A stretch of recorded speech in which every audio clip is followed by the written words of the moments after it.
pagka nakatikim ka ng pera, madali nang magpayaman. Totoo. Ang mahirap ay maging responsabling may pera. Pwede talagang mag-grow ang isang business nang wala kang inaapakan na tao. Alam mo sa pag-aahente, Opo. ano siya, para rin kami nasa showbiz. Lamang sa amin ang siraan. Kasi malakihan kami, milyonan kaming mga projects eh. Addicting ang makatulong, Opo. addicting ang Totoo yan. purpose. Totoo yan. Nako, walang katapusan. Nakaka-addict kapag naramdaman mong ang money mo, ikaw mismo, may purpose. Hindi natapos doon. Kaya siya naging balay ng Itay. After na mabuild siya, kinuha namin ang 40 to 60 tao. Isang ano talaga yun, isang tayo yung balay na yun. Kaya lagi ako naniniwala kapag ka sobrang hirap na nung sitwasyon, malapit ka na. Totoo yan. Ang mga susunod niyo pong mapapanood ay ang aking pakikipagtalakayan kasama si Miss Mary Arubilio o mas kilala sa kanyang FB page na Unfiltered Mary. Si Miss Mary po ay isang batikang ahente na kalaunay nagsarili at nagnegosyo. Ngayon siya ay isang owner ng isang resort sa Quezon Province na nagngangalang Balay ng Itay. Paalala lamang po, may iba't iba po tayong kaalaman, pagkatao, pananaw at pamamaraan dito sa mundo. Ang mahalaga po ay parating pag-ibig ang ating pairalin at katotohanan ang lagi nating hanapin. May masasabi po kaming mga mali at mga opinyong hindi kayo sumasang-ayon. Piliin po muna sana nating umintindi at umunawa bago humusga. Pawang 2 tao lamang po kami na nagkikwentuhan at sinusubukang magkaroon ng isang makabuluhang usapan. Bago po muna ang lahat, pakipindot po muna ang like at subscribe button bilang suporta. Mga minamahal na kapatid, ako po si Baste, and this is Epic. Miss Mary, o mas kilala po bilang Unfiltered Mary, ma'am, maraming salamat po sa honor na malaman yung istorya nyo kasi nakita ko po yung page nyo, napaka-valuable po ng content nyo. So, excited po kung malaman yung buong storya po ng buhay nyo. So ma'am, hindi na po ako magpapaligoy-ligoy. Punta na po tayo sa unang tanong. May onting bigat lang po, pero gagaang naman tayo mamaya. Ma'am, para po sa unang tanong, para sa inyo po, what is the most important thing in life? Actually, para sa akin, family talaga. Family talaga yung pinaka-importante sa akin. Honestly, parents eh. Oh! Honestly, parents talaga. Sa totoo lang kung ano yung meron ako ngayon, sila talaga yung sa akin. Sila talaga yung naging pinaka-inspirasyon ko. Pag sinasabi nila na malayo na yung narating ko, kaya ako talaga pinagpilitang magsikap sa buhay. Sila yung feeling ko talaga sila yung pinaka-importanteng tao. Basta pag may sinabing pinaka-importante, magulang ko talaga. Magulang ko. Matanong ko lang po, so paanong paraan po ba kayo pinalaki ng mga magulang nyo? Yun, nasabi nyo talaga na talagang sila yung talagang bumuo or nag-cultivate ng pagkatao nyo po. Ano po yung style ng pagpapalaki nila sa inyo? Yung kahit anong hirap, basta masaya ka, Oh. basta masaya kayo, parang hindi nyo mararamdaman yung hirap. Kasi sa totoo lang sobrang hirap namin. Pero kitang-kita ko na yung parents ko, yung nanay at tatay ko is nagsisikap para maibigay sa inyo yung the best. Yun nga lang, syempre, hindi naman talaga di mo talaga masasabi yung yung kumbaga, luck ng tao. Alam ko nagsisikap sila, kita namin na nagsisikap sila, pero hindi talaga yung sinuswerte na umayos yung buhay. Mm-mm. Pero, mahirap kayo, pero masaya kayo. Ganda nun mo. Alam mo yun, yung kaya siguro, pag tinanong ako anong pinaka-importante sila talaga. Kasi kung ano yung meron ako ngayon, pakiramdam ko, kahit anong hirap, kaya ko talagang yung tahakin. Opo. Kasi alam kong may magulang ako na Opo. nakagabay. Tsaka nakita ko kung gaano din sila kabuti.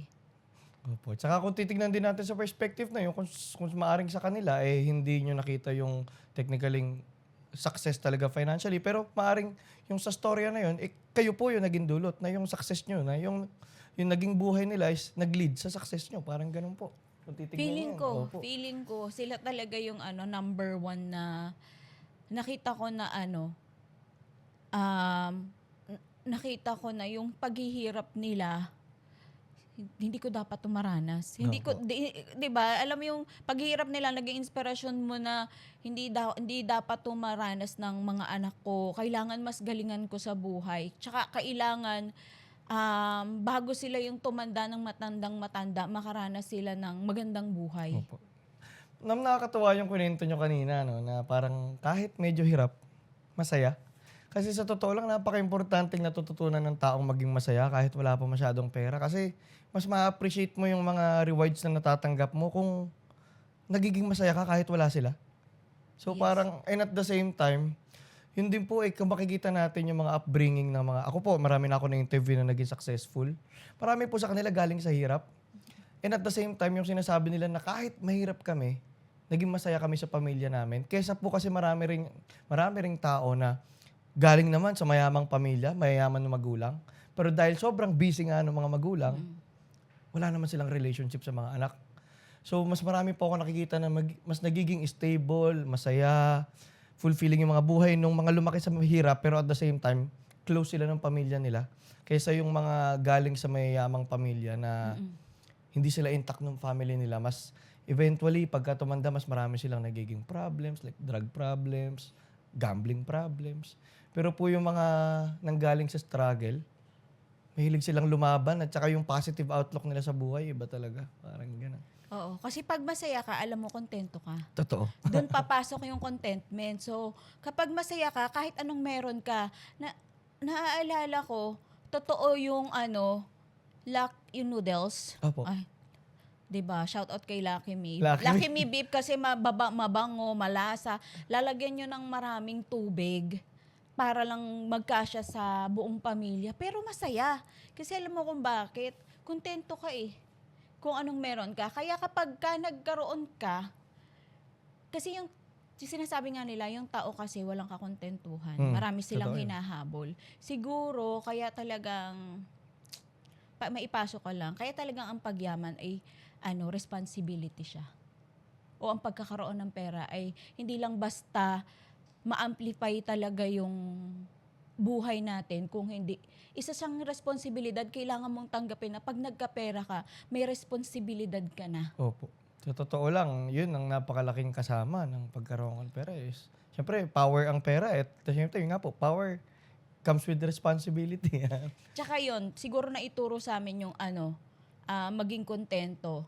Kaya nung nagkapera ako, siguro madaling tanggapin na responsibilidad ang pagkakaroon ng pera. Kasi kung kontento ako, hindi ako maghahangad ng bagay na, kasi kapag hindi ka kontento, nakatikim ka ng pera, makakagawa ka talaga ng masama. Yun nga po Opo, totoo yun. Nandyan talaga, kaya nga may corrupt na nangyayari. Kasi once na nakasilat ng konting buta sa pagyaman, alam mo, dyan na manggugulang ka na ng kapwa. Opo. Dyan Totoo na yan. yung kaya kumbaga, nagpapasalamat talaga ako sa parents ko kasi tinuruan niya kaming maging kontento. Kaya kahit kumbaga, halimbawa, may mga projects, hindi mo man yan mawin, hindi ka gagawa ng ikasasama mo para lang mawin yung Para isang bagay, mapanalo. para madagdagan pa yung pera Pera mo. mo. Or, it's either, yun nga, ngayon pagka nakatikim ka ng pera, madali nang magpayaman. Totoo. Ang mahirap ay maging responsableng may pera. Totoo, ma'am. Ang daming irresponsible na may pera. Yes, kasi alam mo yung paghahangad nga, doon talaga papasok yung masaya ka, kontento ka.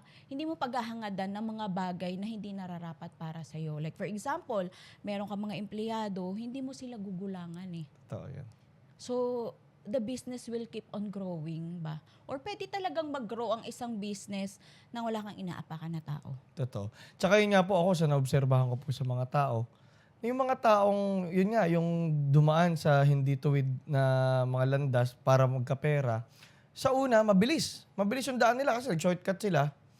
Pero eventually, bigyan mo na 5 taon, 6 na taon, hinahabol din sila ng karma. At yung mga nakita ko po na yung mga sobrang stable ng buhay, na eventually, kahit mga naging bilyonaryo pa iba, kung kwento nila yung istorya nila, struggle talaga. Matagal nilang hinantay yung pagre-reap ng rewards. Matagal, pero matibay. At saka at the same time, peaceful kang nakakatulog sa gabi. Tama. Uy, tama. As in, yung Opo. mga naririnig mo na yan, yan yung gusto kong tahakin na daan. Masasabi ko na wala pa ako dun. Opo. Hindi ma'am, pero ang yun nga po yung maganda ma'am, I mean, kahit saang point po ng buhay nyo, kontento kayo eh. So parang ako, sure ako sa growth lang talagang, I mean, pero ma'am, atras muna tayo onte. Saan nyo po ba makakikwento yung simula po ng istorya nyo? Sa tingin nyo, saan siya nagsimula? Ako kasi yun na nga, 'di ba, dala ng kahirapan, sobrang hirap mo. Sa totoo lang, bata pa lang ako, mahilig na ako magtinda-tinda. Kayo yun. Oo, like alam mo yung nung bata ako pagka bakasyon, yan halo-halo. Yung mga halo-halo, magpapaluto ko sa nanay ko. Siguro talagang napaka-supportive kasi ng parents ko. Nakita ko masarap ang timpla ng nanay ko ng halo-halo, ako magbebenta niyan. Bago ko pumasok sa eskwelahan, laman ako ng palengke, like mga 3 a.m. Tapos ako magtitinda ng mga almusal na iluluto ng nanay ko. So mahilig na akong magtinda. Kaya nung siguro nag-age na ako, naging agent ako. Ahente po ng... Ahente po ako ng mga ahente ako ng mga supplies ng mga industrial company. Oh, napaka-importante nun. Opo. Ayun. So, walang nakaalam noon. Ang nakakaalam, ang alam lang nilang negosyo ko is, resort. Pero yun yung bunga talaga ng pag-aahente ko, yung resort. Opo. Ayan ma'am, kasi ako rin po, marami rin akong businessman na na-interview na galing silang ahente. Kasi napakagandang pundasyon ng isang negosyo kung marunong ka magbenta. So punta po tayo sa tanong na, ma'am, paano po maging magaling na magbebenta? Na Dapat salesperson. matulungin ka. Oh. Dapat problem solver ka. Yun. Kasi kung nag-aahente ka para lang sa pera, feeling ko hindi ka yayaman. Feeling ko lang kasi sa totoo lang, ang pagbebenta, kapag sinamahan mo ng concern, kapag sinamahan mo ng tulong, sa napansin ko, nagpapaulit-ulit ang kliyente. Pagka may isang problema kang naresolba kasama nila, hindi ka bibitawan ng kliyente. Kaya laging ang mindset ko is to help. Opo. Yun talaga, is to help talaga. Gusto ko meron akong kumbaga, hindi lang ako benta-benta. Gusto ko yung binebenta ko magiging makabuluhan. At kapag nagbenta ako, alam ko na yung bagay na yun na pag-aralan ko talaga ng husto. Nakakatuwa ma'am, no? Kasi talagang yung ganyang perspective sa mga yan po talaga yung lumalaki kasi parang pag nagsosolve ka ng problema, talagang yung mga tao, walang ibang way kasi sino ba naman ang hindi gustong masolusyonan ang problema nila. So walang ibang way kundi bumalik sila ng bumalik sa'yo at lahat naman po talaga ng negosyo, ano naman po ang ginagawa? Nagsosolve sila ng mga problema natin sa araw-araw eh. So napakaganda pong perspective na maaga pa lang nalaman nyo na yun. Eh ma'am, paano naman po kayo nag-transition sa pagbibusiness? Paano ko masasabi? Medyo mahabang kwento ha. Opo. Alam mo sa pag-aahente, Opo. siya, para rin kaming nasa showbiz. Lamang sa amin ang siraan. Kasi malakihan kami, milyonan kaming mga projects eh. So, sa amin, uso ang sulutan, uso yung mga Opo. uso talaga sa amin ang siraan, to make the story short. So, may isang pangyayari na mismong boss ko yung, paano ba to? Okay lang ba mahaba? Actually, may isang project ako na parang nireject ng company because minadali. So parang yung boss ko, ang thinking niya, minadali ko yung project para magka-commission agad, para magka-ano agad. Pero hindi, ang talagang nagmadali is yung magpa-purchase kasi magpapasko. And upuan yon. Kung sa naaalala ko, upuan sa kantin. So, imaginein mo upuan Dami sa yun. kantin. Sobrang dami nun. Dami nun, opo. Tapos nakikiusap yung purchasing na i-pull out namin. Papalitan na lang ng magandang project kung malulugi. Pero yung boss ko, hindi mo naman kasi hindi mo talaga masisisi yung boss ko gawa ng uso nga sa amin yung sulutan. So possible na at saka komisyonan. Kaya kung minadali, pwedeng nangungumisyon talaga ako doon sa nagkataon lang na hindi ako yon. Tandaan mo, sa lahat ng bagay pag naging mabuting tao ka talaga or diretso ka talaga, kahit anong gawin, kahit boss mo pa yan, kahit sino pa yan, kahit presidente pa yan, siraan ka ng siraan, bugbugin ka niyan. Hindi ganon. Alam mo yung pangyayari na yun ang nagpayaman sa akin. Paanong paraan, ma'am? Sa panong paraan. Hindi pumayag ang boss ko. Tapos parang sinisira niya ako parang nag-investigate siya ng husto, kaso yung supplier na yun, ramdam niyang lagi ko siyang tinutulungan para mabenta yung items niya. So, pinagpipilitan niya na hindi yan nangungomisyon sa akin. Hanggang sa nagsasabi siya akin yung supplier, syempre sumasama loob ko sa boss ko. Kaya sabi ko, wala na po kayong tiwala sa akin, might as well magre-resign na lang po ako. Kasi ako yung mukha nyo sa kumpanya, wala naman kayong tiwala. So, magre-resign na lang ako hanggang sa sinabi niya sa akin, bayaran mo yung upuan, ganan-ganan. Totoo to. Pag may paniniwala ka din sa Diyos. Opo. Alam mo ba yung ginawa ko noon? Nagtiwala lang ako sa Diyos. Sabi ko, Lord, alam mo na ang problema pa doon, ka-abroad lang na asawa ko, lahat ng ipon namin. Alam mo, wala akong pera. Wala kami ikabubuhay, pero ikaw na yung bahala sa akin kasi hindi ko na kaya yung sitwasyon ko. So, nanghi ako ng sign sa kanya, may binigay siyang sign sa akin. Basta ang sabi ko sa kanya, hindi ko favorite ang orange na color. Pagpasok ka sa simbahan, yung sombrero ng nagtitinda ng sampagita, alam mo yun, kulay orange. Kasi hindi normal isuot ang orange ng mga tao kasi Opo. parang alam mo yun, parang Pampreso. Ganun. o parang ganun. So, alam mo talagang sinunod ko yun. Nag-resign ako, tapos nangutang ako ng pambayad sa boss ko. Opo. Tapos wala akong trabaho. At alam mo yung ginawa ko noon, nung nangutang ako sa biyanan ng kapatid ng ate ko, sabi ko sa boss ko, utang ko pa po yung pera, pero hindi ko na po kayo talaga kayang ipagbenta kasi yun nga, wala naman kayong tiwala sa akin. So, ang nangyari, alam mo ba, pumunta ako sa barangay namin kasi wala naman akong panghakot ng libo-libong upuan. Opo. Sabi ko sa barangay captain namin, hakutin niyo po yung upuan, makikidala po sa simbahan. Yung lahat ng upuan.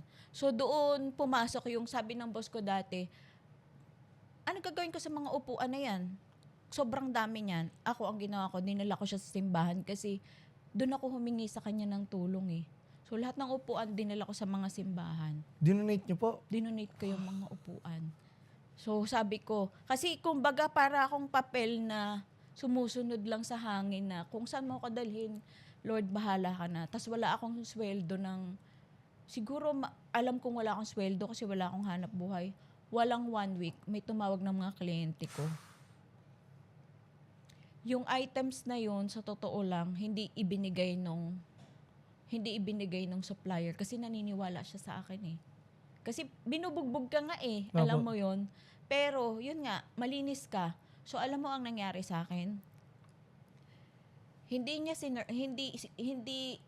na binigyan ng supplier ko yung boss ko. Milyonan yun. Opo. Ang ginawa nung supplier na yun, mag-put up ka ng sayo. Susuportahan kita. Ang galing. So, from wala, Opo. from zero, wala kang maiisip na kunan ng puhunan, walang kahit na kliyente, sinisira ako, hindi din totoo. So, ang nangyari talaga sa akin, totoo lang to. Kliyente, supplier, pinagtulungan nilang umangat ang buhay ko. Utang, Grabe. hanggang sa nangutang na ako ng nangutang, nandito ako ngayon. Opo. Nakakatuwa, ma'am, kasi yung paano niyo po kunento, kasi ako may mga experiences din po ako na ganyan na yung kala mo rock bottom. Tapos nag-decide ka na hindi, lalaban ako. Tapos biglang may nangyaring miracle na parang Totoo talaga yun. Pag siya talaga yung nilapitan mo, wala Opo. talagang imposible. Sabi ko sa iyo, para lang ako nung papel na sumusunod sa hangin, na tinatangay lang ako ng hangin. Opo. Na parang, ito yung gawin mo, ito yung gaya noon, pumunta lang ako sa simbahan, hiniling ko. Opo. Kaya eto na ako ngayon. Ayun, ma'am. Matanong ko lang po, yung tapang. Kasi hindi lahat ng tao may tapang. Para unang-una, gawin yun, yung magsarili. Saan po nang galing yung tapang na yun? Actually, yung backup na rin siya ng mga supplier na tinulungan mo na mabenta yung items nila. Tinuruan ka nila na, mag-put up ka ng sayo, ito yan, ito DTI, ito ganito, ito ganyan. Tapos ang client din, ito ang requirements, ito yung mga kailangan namin para maano ka, accredit ka.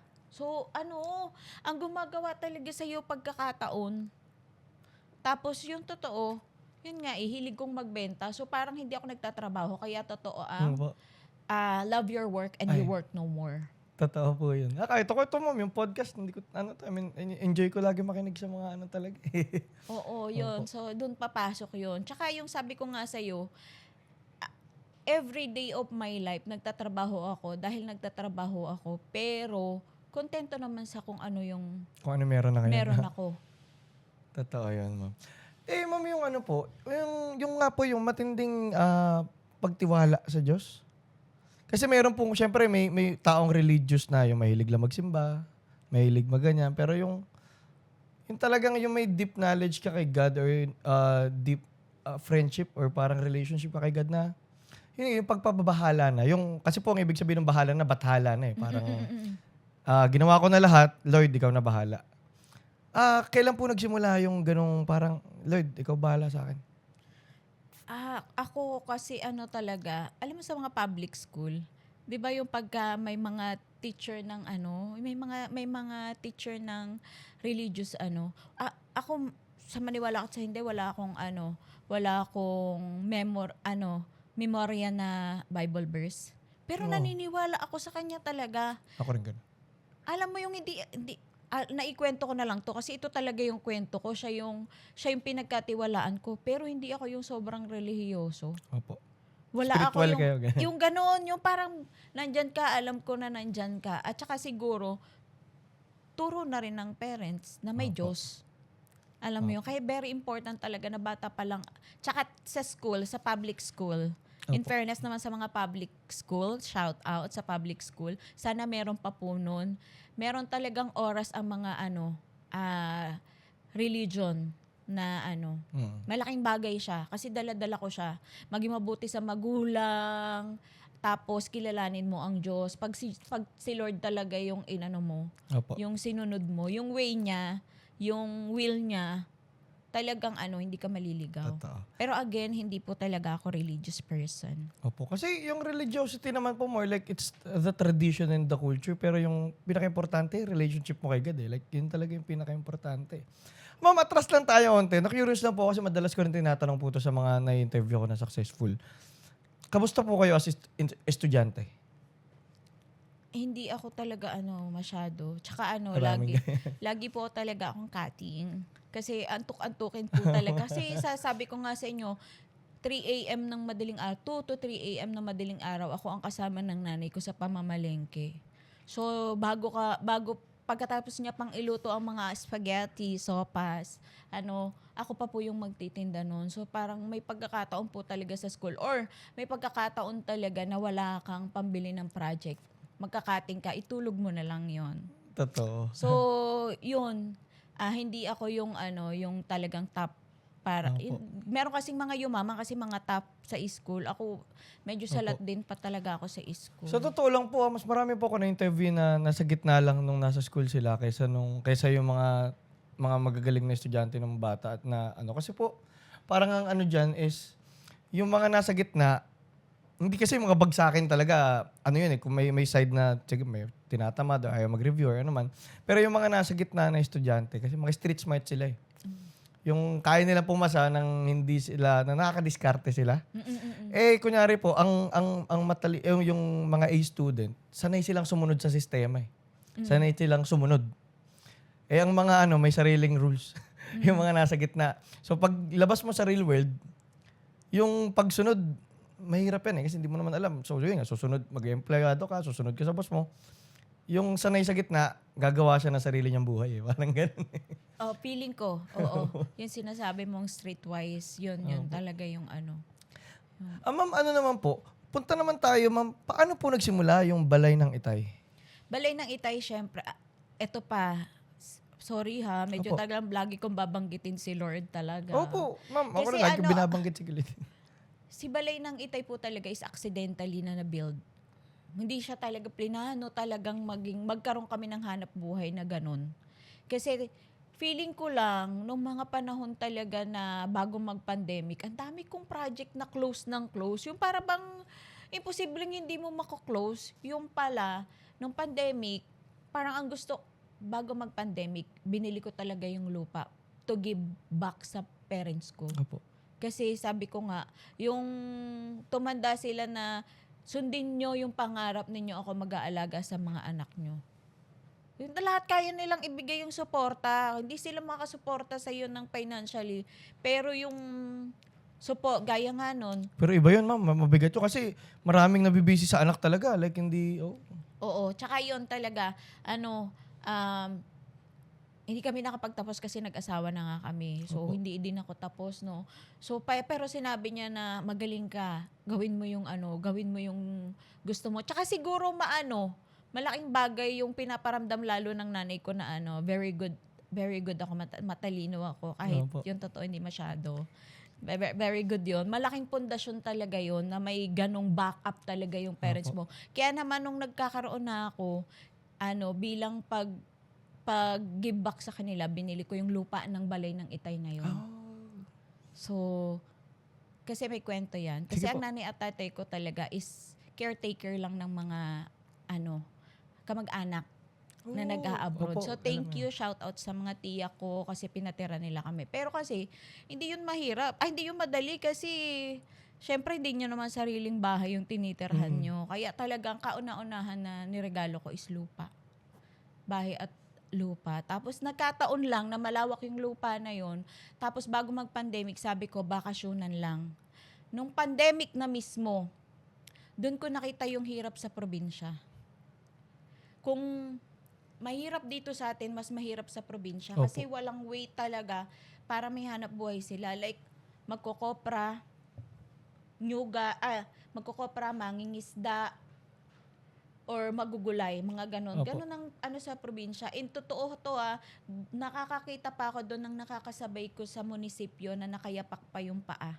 Yung walang tsinelas. Mahirap talaga, mahirap Totoo po pa yun. talaga. And nakita ko din na, syempre, trabaho ng mga empleyado ng munisipyo na hindi agad sila makalabas. So, makahuli man sila ng isda, kung di nila maiilabas yun sa kabilang bayan, Opo. wala Wala rin. rin. Hindi lang naman, alang namang isda lang kainin nila. May Opo. bigas yan, may ano. So, ang ginawa namin nung nakita ko talaga yon totoo. Nung sinabi sa akin ng tatay ko, may savings ka pa ba? Gusto mo, hire tayo nung mga tatay na nawalan ng trabaho. Tapos, ibenta na lang natin to later on. So, i-develop natin to kasi naka-experience na rin kami ng build and sell Opo. develop natin to later on, na natin. Nahook ako kasi parang feeling ko, regalo ko nga yun sa kanila Opo. So, ang nangyari pa nun, addicting ang makatulong. Opo. Addicting ang purpose. Totoo yan. Nako, walang katapusan. Nakaka-addict kapag naramdaman mong ang money mo, ikaw mismo, may purpose. Hindi natapos doon. Kaya siya naging Balay ng Itay. After na mabuild siya, kinuha namin ang 40 to 60 tao. Isang talaga yun, isang tayo yung balay na yun. Grabe. Pandemic baby ang Balay ng Itay. Opo. Nakakatawa yung pagbalik niyo po dun sa unang-unang sinagot niyo na ano ba yung key talaga? Maging matulungin. Kasi parang naisip ko, halos lahat nung mga naging desisyon niyo para nung kaya ako umunlad dahil gusto niyo muna tumulong. Tapos parang naging na lang, side effect na lang ba yung pera? Parang gano'n. Parang oo, dito mo lang na ang galing mo. Dito mo lang realize. Dito ko lang siya na-realize. Kasi parang naisip ko rin naman, dati ka kasing wala. Danas mo yung wala. Opo. So feeling ko, kapag meron kang maaangat kahit isang tao lang, malaking bagay yun Opo. Alam mo yun? So kasi ako, inangat din naman ako ng ibang tao Totoo yun. Ang ganda nun, ma'am, na hindi niyo nakalimutan yung mga tumulong sa inyo kasi, opo. Napakalaki ng bagay. Kung ako, binibigyan ng chance ng ibang tao, why not hindi ko ibigay yung chance na, kasi alam mo pinakamahirap, alam mo kung ba't may utang na loob? Opo. Mahirap bayaran ng utang Mahirap, na loob. oo. Kasi minsan, chance ang wala at opportunity ang wala sa tao. Kaya napakahirap bayaran ng utang na loob kasi once na binigyan ka ng chance, yung walang-wala ka. Opo. Kahit ako hirap na hirap ako magbayad, kahit ano pang ibigay ko, pakiramdam ko, hindi pa rin siya Opo. enough. Ang sabi po nung professor ko nung college, ang utang na loob, hindi natin nababayaran dun sa nagbigay nung tulong sa atin. Nababayaran natin siya by paying it forward. Na pag ikaw naman yung nagbigay ng opportunity sa ibang tao na ibinigay sa'yo ng iba, parang dun mo na itutuloy yung legacy ba nung tulong. Uy, baka kaya ko siya ginagawa. Tingnan mo nga, Opo. sa'yo ko lang siya narinig.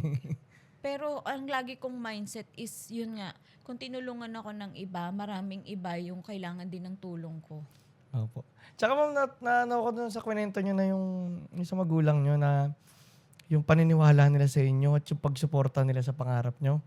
Sa nakita ko nga po kasi, iba raw po talaga yung naibibigay sa confidence ng isang taong lumaki sa magulang na naniniwala at may tiwala talaga sa kanila. Kasi parang pag ang nanay mo o tatay mo talagang pinaniwala ka na ito ka, magaling ka, ganyan. Kahit ano raw yung pagdaanan mo sa mundo, kahit anong panlalait, kahit anong ano, kinalakihan mo na, hindi, sabi ng nanay ko, magaling ako, so yun na totoo. Parang ganun. Sobra. Yung pinaniwala ka niya na maganda ka, gano'n. Kahit sa school kinakanta sa akin yung kanta ni kasi sobrang negra ko baga. Okay. Alam mo yun, pero feeling ko ako yung pinakamagandang negra. Alam mo yung may Opo. gano'n. Parang alam mo yung basta maganda ka, titigan mo sa salamin, maganda ka. Ang galing ma'am nung upbringing po talaga kasi napaka-importante raw po na. Kaya nga, yun nga, sa mga magiging magulang na makakapanood nito, napaka-importante po talagang yung kahit pagiging magulang nyo sa mga anak nyo, talagang ayun, mahalin nyo talaga sila, bigyan nyo sila ng oras. Wag nyo silang dinidiscourage sa mga bagay-bagay. Napaka-importante po nun. Ma'am, ano lang tayo, punta lang tayo ng onti sa technicalities lang. Pagdating sa paghawak ng pera, ano po yung mga mapapayo nyo sa tao? Ako kasi sa totoo lang, ano ko ba masasabi? Mabait sa akin ng pera eh. Alam mo yung, siguro hindi ako masyadong technical. Alam mo talaga ako, ganito lang ako, kumita ako, ilalagay ko yan sa panibagong investment. Kumita ako, ilalagay ko yan sa panibagong investment. Kasi sa totoo reinvest ako. Kasi sa totoo lang, kumbaga, ano ba ikakatakot ko? Nagsimula ako ng wala. Ganda nun ma'am. Pag nating tulos ka, wala ka ng takot na yun. Oo, hanggang ngayon. Sa totoo lang, anong ikanatatakot ko? Nagsimula ako ng wala. Opo, parang kunyari, ba't ako hindi magre-risk? Dati nga wala akong kinakain. So pag wala akong makain ngayon, okay lang, kaya ko yun. Oo, galing ako dun. Oo. So, parang ako, ang nangyayari sa akin, totoo, madami din naman ako negosyo na hindi nag-failed. Pero, lagi ko tong sinasabi sa mga baguhang negosyante. Mahal ang experience. Totoo yan. So, the more na milyon ang nawala sa'yo, maniwala kayong learnings naman nun, milyon din ang ibabalik. Sana. Kasi na siya kasi you know better. Kaya tandaan nyo, wag kayong wag kayong matakot sumubok kasi sa totoo lang, napakamahal ng experience. Totoo. Tsaka yung parang, tignan mo na lang din yung buhay mo na kung may gusto kang gawin, parang gusto mo ba na sandali lang yung buhay mo dito, matatakot ka na parang pag matanda ka na, isipin mo, sana ginawa ko yun. Parang sayang din eh. Mas okay pa na sinubukan ko, kung nag-fail ako, di okay, may natutunan ako kung wala. Tsaka sa akin po kasi marami rin akong negosyong sinubukan na nag-fail. Pero yun din po yung nag-lead kung bakit kami nauwi sa podcast na parang, parang wala naman talaga failure. More like, it's either you learn or parang mag-succeed ka. Parang, and at the same time, yun nga po, kasi kung nagtatry ka rin, unti-unti mo rin malalaman kung ano yung para talaga sa'yo. Kasi kung hindi ka susubok, di mo rin sila malalaman. Tama. Sobra. Opo. At saka, kung baga, wala kang what if. Totoo. What if kaya ganito? Di sana ganito. Di ba? Kung Opo. nag-failed, tapos na laban, nag-failed na. O Opo. bangon. Ma'am, kung may boil down nyo lang, pagdating sa financial success, ano yung 3 bagay na mga pinaka-importante? Sa totoo lang, learn the numbers. Number 1, learn the numbers. Ang bagay na hindi mo nasusukat, hindi mo alam kung nag-grow o hindi. So, numbers importante. Counting talaga. Accounting talaga. Kasi dyan talaga ako yung Oo, Opo. sobra. Kaya ngayon nag-hire na talaga ako ng mga ng mga professional when it comes to Numbers. numbers. Kasi hindi porket yung may pera, hindi mo kasi namamalayan, nag-aaksaya ka ng panahon sa isang negosyo, nilalamon ka lang pala nun. So kung ligaw ka sa numbers yon, pwedeng mahatak niya rin pababa yung ibang negosyo mo na kumikita. So, Numbers. Okay. Noted. ano na nga ulit yung tanong sa pagdating Ano sa po, ano design? yung tatlong importanteng key para sa success po financially? Yun, una yung Oo, number. yun. Tapos, pangalawa na sa vlog ko to eh. Opo. Sige, ma'am. Pangalawa na sa vlog ko to, huwag ka talagang mambarat ng empleyado kasi nakaranas talaga ako na yung managers ko nang babarat eh. Actually, hindi ako. Sa business talaga, empleyado mag-aangat ng negosyo. Opo. So, yun na magdadala ng ng pera sa negosyo, wag mo talagang babaratin ng ang empleyado, kailangan busog. Kasi sa totoo lang, kapag busog, totoo yung vlog ko na yon, kung maano mo, pag busog talaga empleyado, parang ramdam mong walang dahilang magnakaw sila. Mahirap yun. Actually, ganun. Nararamdaman Nanakawan din ko. po ako ng mga ahente dati. Oo. So, meron naman talaga na, syempre, hindi naman sa 10 na yan, merong hindi bulok eh. Opo. Pero kapag naramdaman talaga nila na Naalagaan mo naman sila. naalagaan mo talaga sila is, yun nga, aalagaan din talaga nila yung negosyo mo. So, doon papasok na matadami talaga yung mo. Plus, again, ang nagbibigay talaga sa akin ng maraming opportunity sa negosyo, talaga yung pagtulong. Yun nga po eh. Collaboration. Ang collaboration talaga. Napaka-importante. Collaboration, once kasi na nakikipagtulungan ka, makikipag-collab ka sa iba. So, madalas ako kapag nakakita ko ng isang negosyo na, for example, nakita ko to sa kalye, potential. Tapos parang wala lang siyang market, wala lang siyang, simpleng suman. Ganon. Kaya ako hindi mo malalaman kung ano-ano negosyo ko. Kasi minsan, Sabay-sabay. simpleng Subok. lang yan, simpleng bangos. Basta't may gusto kong tulungan, i-collaborate ko yan. Ganda Iaangat ng ko talaga perspective yan. na yan. Hindi ko lang namamalayan yung ganong perspective, hindi ko talaga namalayan yun. Sa'yo ko lang talaga narinig. Out of pagtulong, wag kang dahil stable ka na, hindi ka tutulong. Opo. So, Tsaka tumingin wala ka rin sa kwenta paligid lahat ng mo. excess mo nun pag hindi ka tumulong. Yung feeling ko, yun yung mga financial advice ko. Alam mo, tumulong ka lang ng tumulong kasi hindi mo namamalayan. Wala naman akong intensyong yumaman out of pagtulong. Pero yun talaga. Opo. Feeling ko. Tsaka may dagdag ko lang din po dyan kasi yun din eh. May ko na yung pagtulong, napaka-importante. Pero yung may tamang pagtulong. Tama. Kasi meron din pong ako, like kunyari ako, yung father ko po. Matulungin, pero puro pera. Like, pautang, bigay-bigay. Hindi yun yung tulong eh. Magandang tulong, ma'am, yung ginagawa niyo, opportunities at chances ang binibigay.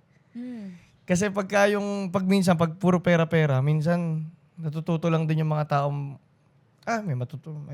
Pero kunyari, binigyan mo sila, o tinuruan mo sila, binigyan mo sila ng opportunity, binigyan mo sila ng kabuhayan, binigyan mo sila parang, yun yung bagay na stable at lagi nilang mapapakinabangan kahit wala ka na. Parang Hindi, gano'n. tsaka nakakatuwa na makita pag naging successful sila. Nakikita mo kasi nakikita mo rin na halimbawa yung simpleng coffee shop na binigyan mo lang dati ng magandang payong, nagkaroon ng coffee shop. Ayun payo. Actually, maraming, Alam mo yung dating wala namang payong, Opo. nakasilong lang, binigyan mo ng magandang payong, parang maging okay yung tapos binenta-benta mo din yung niya.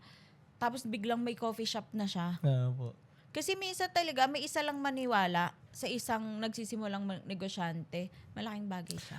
Po. Ayan din, ma-share ko lang din po sa mga nakikinig. Kunyari, may kaibigan kayong mahal, tapos nakikwento sila ng pangarap nila, o may plano nila, gagawin nila. Huwag niyong, kahit kunyari, hindi pa kayo nag-agree, huwag niyong babasagin yung energy nila. Like, supportahan niyo yung mga kaibigan niyo kasi mamaya hindi niyo lang nakikita yung side ng pinaniniwalaan nila. Kasi sa totoo lang, pagka mayroong isang taong enthusiastic na nagkikwento ng plano nila, tapos sinabi mo, baka hindi umubra yan, paano to? Pagka ganun, nakakasira ng energy yun. Mas okay kung susuportahan nyo sila at kung may mga sa tingin kayo may improve nila, i-advise nyo na lang pero wag nyo babasagin yung energy nila na, hindi ubra yan, mahirap yan, ganun kasi mas nakakatulong yung maniwala ka talaga eh. Tama. Pag may isang tao lang naniwala sa'yo, malaking bagay siya. Tsaka Opo. yung sinasabi mong energy, sobrang importante yun. Totoo yan. Yung positive outlook lang. I mean nga, yun nga po yung sabi ko, yung kahit mag-rock bottom ka na eh. May ganun ako yung mga panahon na rock bottom na. Yung like, wala na talaga. Like, 500 na lang laman ng bank account. Tapos may episode ka kinabukasan. Yung, siyempre, iyak ka muna. Tapos bigla kang, yun nga, Lord, hindi ko pwede sukuan to. Ikaw na bahala. Tapos ngingiti ka. Tapos laban to. Oo. Tapos biglang in a few days, 3 days, biglang may mangyayaring, pang! Ano yun? Bakit biglang nagkasagot yung problema ko? Oo. Tapos minsan, unexpected way pa yan. Opo, yun talaga. Magical nga yun. Parang, grabe Lord. Love you. Kaya lagi ako naniniwala kapag sobrang hirap na nung sitwasyon, malapit ka na. Totoo yan. Actually, ganun. Yung ano yun eh. Yung parang yung may onting wall muna para konting pahirap. Pero pagkatawid mo dun sa wall, well. Pero yun nga rin po yung gusto kong sabihin. Sa business, mahirap talaga. Like, Ay, oo, sobrang hirap. Alam mo, hindi ko naman masasabing successful ako eh. Okay. Actually, hindi ko rin naman nagkataon lang talaga na siguro sa dami ng tinulungan ko, Opo. hindi, sa dami ng natanim ko, Opo. yun pala yung naging way, ba't di ako bumabagsak? Kasi aaminin ko, balay ng itay. Hindi negosyo. Ang isa pa, hindi ko rin talaga ipapayo na magnegosyo ka nang di mo na pag-aralan. Naman. Gaya ng ginawa ko sa balay ng itay. Pero, matutuwa ka. Kasi hindi ko siya napag-aralan. Surviving siya. Again ha, Opo. hindi successful si Balay. Surviving business siya. Opo. Pero hindi ko mainda. Kasi siguro, maraming natulong sa kanya. Opo. Yung minsan, sobrang mahal ang kuryente sa amin. Magbabayad ka ng kuryente, may biglang instantly isang grupo. Lubok. Hindi mo magbubuk. Hindi mo nakukunin sa sarili mong pera yung pangbayad doon. Opo. Alam mo yun, surviving ang balay ng itay. Opo. Kaya, pero again, hindi ko po talaga isasuggest, ituturo na magnegosyo ka ng hindi na pag-aralan. Nagkataon lang po na nung panahon na yon. Totoo to, marami akong pera. So kung marami kang pera, gawin mo yon. Kumbaga, mag-failed man, alam mong may pondo ka.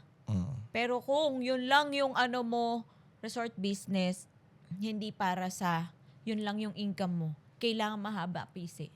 Opo. Parang more like investment ang ganong mga bagay kapag nakapag-grip ka na sa isang bagay na nakapag-focus Pag di ka yun yung main mo. Oo. O resort Totoo. business po, kapag hindi yun ang main business mo, medyo madugo siya. Opo. Ma'am, punta naman po tayo sa pagpapamilya kasi napaka-importante niyan. Yung pera, career, success, one aspect lang ng buhay natin yan at napaka-importante ng pamilya. Ma'am, paano po makahanap ng husband na talagang ng partner sa buhay na talagang makakasama mo, makakatuwang mo talaga? Ako siguro lang dahil nga kontento ko sa buhay ko, 'di ba kapag yung may mga maririnig ka diyan lalo na kapag ka mahirap, sasabihin mag-asawa ka ng mayaman. Opo. 'Di ba minsan yan yung maririnig mo sa sa magulang mo, para makaahon tayo sa hirap, mag-asawa kayo ng mayaman, mag-asawa kayo ng foreigner, Oo, yung ganun. maaari, 'di ba? Pasalamat lang din ako talagang ang turo din ng parents ko is mag-asawa ka kung saan ka masaya at yung mahal ka. Ang asawa ko po ay hindi mayaman pero masikap. Mag-asawa kayo ng masikap. Ayan, nasa vlog ko po talaga yan. At saka priority ka. Number 1 priority ka. Kasi talagang it will follow. Talaga lahat. Kapag ka ang asawa, ang nakasama mong asawa hindi man mayaman pero masikap sa buhay at mahal ka, priority ka. Opo. Pagdating naman po sa mga anak, ano po yung mga, para sa inyo, yung mga tamang paraan sa pagpapalaki ng anak? Honestly, dyan ako talaga dyan ako parang feeling ko, hindi ako expert. Kaya kapag nababash ako sa sa anak, pag may Opo. kong anak. So parang feeling nila hindi ko mahal ang mga anak ko kasi kumbaga may mga vlog ako na priority ko asawa ko. Nakita ko nga po yun. Na Opo. mo yon. Hindi dahil hindi ko sila mahal. Kung hindi, ang gusto kong makita ng mga anak ko is sa amin magsimulang makita nila kung paano magmahal ng mag-asawa. Tama po yun. Kailangan masayang bahay yung makikita nila, hindi nag-aaway. Yun ang gusto kong makita ng mga anak ko, lalo na lalaki kasi mga Opo. anak ko. So, kailangan makita nila na paano itrato ng tatay nila yung nanay nila at paano din itrato ng nanay nila ang tatay nila. Kapag full of respect kayong mag-asawa, yun talaga yung Opo. puno ng pagmamahal. Anak talaga yung mag-aano nun. Anak yung makikinabang. Kaya sobrang blessed ako. Mababait ang anak ko. Opo. Kasi kunyari, pag nakita mo rin sa magulang mo na nagmamahalan sila, lumalaki ka, alam mo rin yung deserve mo pag ikaw naman ay magpa-partner eh. Tama. Opo. Sobra. At saka kumbaga, palagi kong sinasabi sa kanila na sila yung magdadala ng pamilya. So, kailangan talagang marunong silang trumato na kung paano nyo ako mahalin, mas mamahalin nyo dapat yung mapapangasawa nyo. Kasi malaking bagay yun. Ay, ma'am, ang ganda nun ah.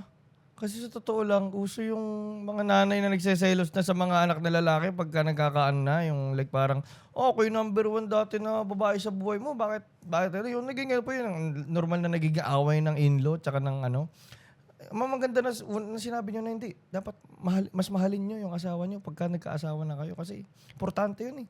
Kasi yung nag-aaway yung mga in-laws, magulo yun.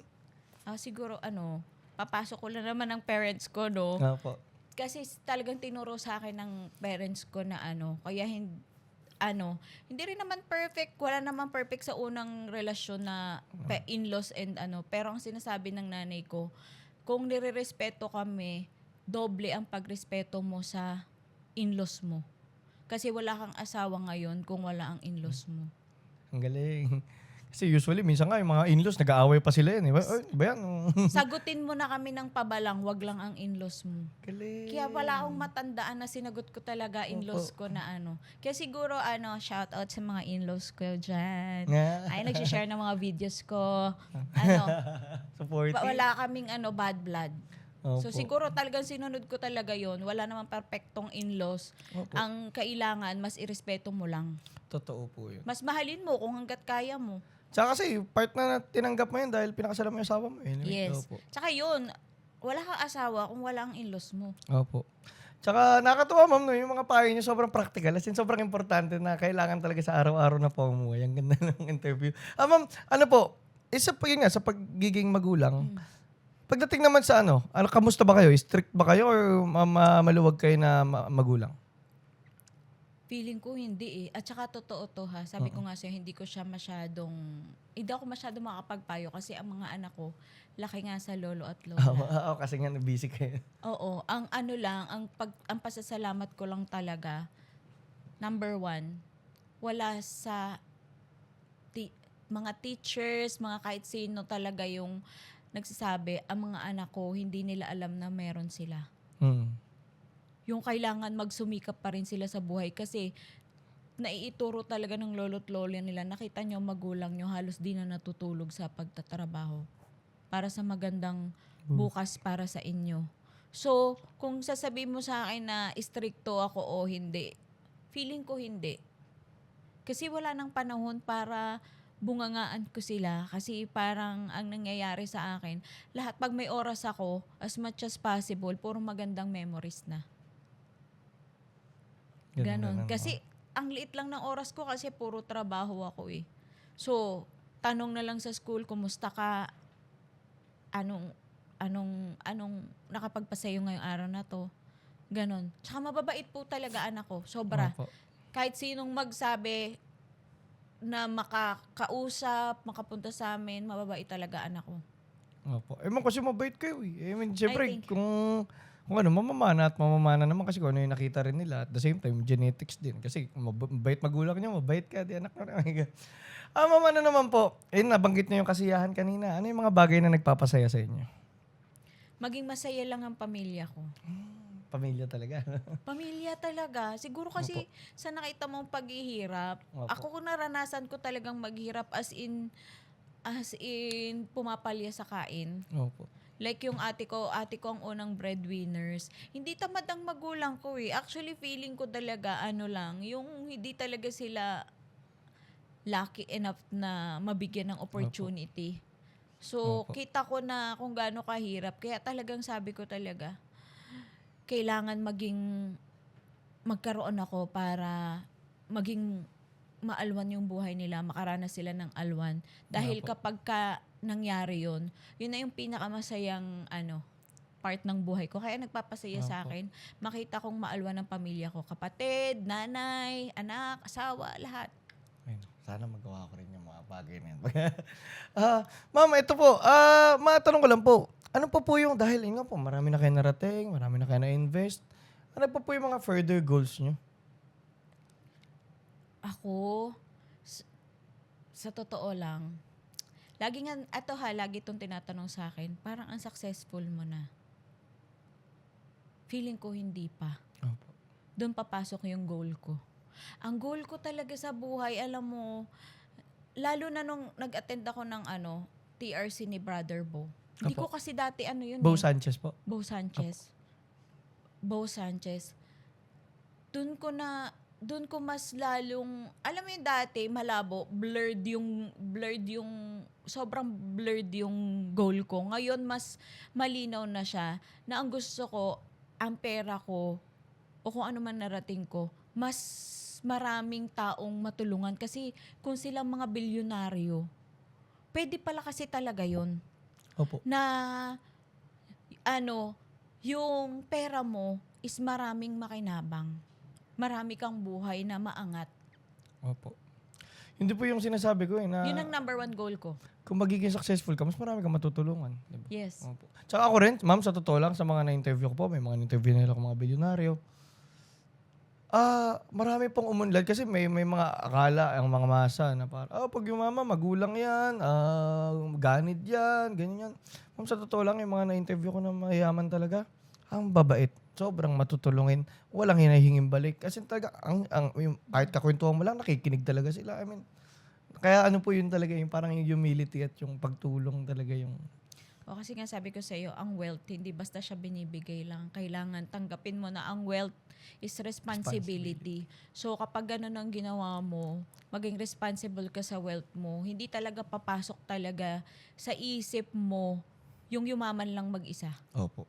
Tsaka wala rin naman yun. I mean, ako po sa totoo lang, father ko po kasi namatay, nanay ko ng maaga. Well off naman po yung father ko pero depressed nga kasi namatay ng asawa. Parang kahit okay naman yung pera niya nung lumalaki kami, hindi siya masaya. Nakita ko hindi siya masaya kasi hinahanap niya yung pero may ganun po talaga na hindi talaga pera makakapagpasaya sa iyo eh. Hindi, tanungin mo Opo. ako ngayon, sa Opo. totoo lang, ito lang ako. Opo. Nabubuhay lang ako. Alam mo yung mga material na bagay, wala talaga siya sa akin. Mas Opo. iniisip ko pa ko yung may booking ba ang balay para may pasok ang mga tao doon. Tao, yun nga po. Kailangan may booking ang balay para lagi silang may pasok. Mga ganun ang iniisip ko. Hindi ko ata naisip kung ano yung next kong bibilhin na bag. Ano yung next na bibilhin ko. Yun nga po eh. So, siguro lang po, syempre, hindi naman po sa magkakaiba talaga ang measurement ng success. Kasi for me talaga, hindi material things eh. Opo. Purpose talaga ako. Purpose. Purpose talaga ako. Ayan ma'am, next question. Kasi yan po, yan yung mensahe talaga ng Epic na mabuhay ka ng may purpose. Ano yung importansya na may purpose ka sa buhay? Kapag kasi purpose yung hinahanap mo sa buhay, ang mga matatayo mong negosyo is more on legacy. So, pag sinabing legacy, ibig sabihin, ang matatayong mong negosyo is sana yung negosyo na magtatagal 100 years, 200 years, na magsusurvive ng maraming tao. So, yun yung gusto ko. Kaya gusto ko ng purpose, gusto ko ang negosyo ko is magsilbing legacy. Opo, na parang kahit wala na kayo, yung impact, yung pagtulong na ginagawa ng project nyo, nandun pa rin. Nandun pa rin siya. Ang ganda nun, ma'am. Ma'am, punta na po tayo sa huling-huling tanong, ma'am. Para po sa inyo, ano ang isang good life? Yung masaya ka at saka kontento ka. Napakaganda nun, ma'am. Ma'am, ito. Tinapos, Opo. sinimulan natin ng masaya at kontento, no? Opo, dun din natin tatapusin. Pero ito pala, gusto ko lang matanong. Huling-huli po. Nabanggit niyo po kanina ng una na napaka-importante at mahal na mahal niyo yung magulang niyo. Kung sakali pong napapanood nila to, at sigurado mapapanood nila to, ano po yung gusto niyo sabihin sa father at mother niyo po? Nagkakasakit-sakit na kasi sila eh. Hindi ka So, inay, itay, syempre, wag matitigas ang ulo. Lahat ng bawal, wag po natin kainin. Plus, kapit lang kayo. Magta-travel pa tayo. At marami pang magagandang bagay yung gusto kong Uy, baka naman papaiyak pa ako. Okay Mas lang. marami pang magagandang bagay na gusto kong ibigay sa inyo kasi lahat ng magandang bagay deserve nyo. Lahat ng magandang bagay, pangyayari, deserve nyo kasi wala ako kung wala kayo. So yun. Uy, nakakainis naman yung panghuli. Ba't ganon? So Ma'am. higit sa lahat, syempre, mahal na mahal ko kayo. Talagang mahal na mahal ko kayo. Sobrang mahal ko kayo. Yun.